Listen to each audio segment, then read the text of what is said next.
Then what is sieve analysis? The size distribution of gravel and sand particles are typically measured using sieve analysis. The formal procedure is described in ASTM D691304 2009.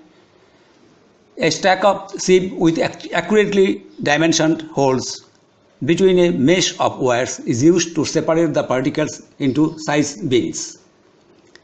A known volume of dried soil with clots broken down to individual particles is put into the top of a stack of sieves arranged from coarse to fine.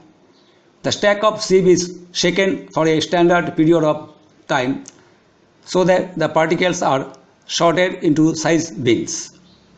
This method works reasonably well for particles in the sand and gravel size range. Fine particles tend to stick to each other, and hence the sieving process is not an effective method. If there are a lot of fines, silt and clay present in the soil, it may be necessary to run water through the sieves to wash the coarse particles and clots through. A variety of sieve sizes are available. The boundary between sand and silt is arbitrary.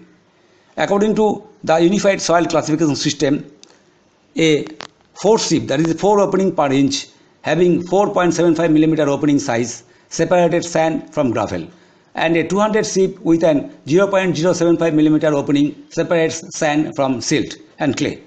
According to the British standard, 0.063 mm is the boundary between sand and silt, and 2 mm is the boundary between sand and gravel. Then the hydrometer analysis. The classification of the fine-grained soil, that is soils that are finer than sand, is determined primarily by their Atterberg limits, not by their grain size. If it is important to determine the grain size distribution of the fine-grained soils, the hydrometer test may be performed.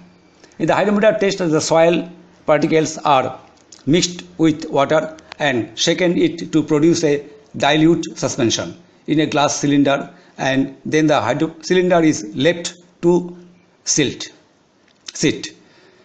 A hydrometer is used to measure the density of the suspension as a function of time. Clay particles may take several hours to settle past the depth of the measurement of the hydrometer. Sand particles may take less than a second. Stokes' law provides the theoretical basis to calculate the relationship between sedimentation velocity and the particle size. ASTM provides the detailed procedure for performing the hydrometer test.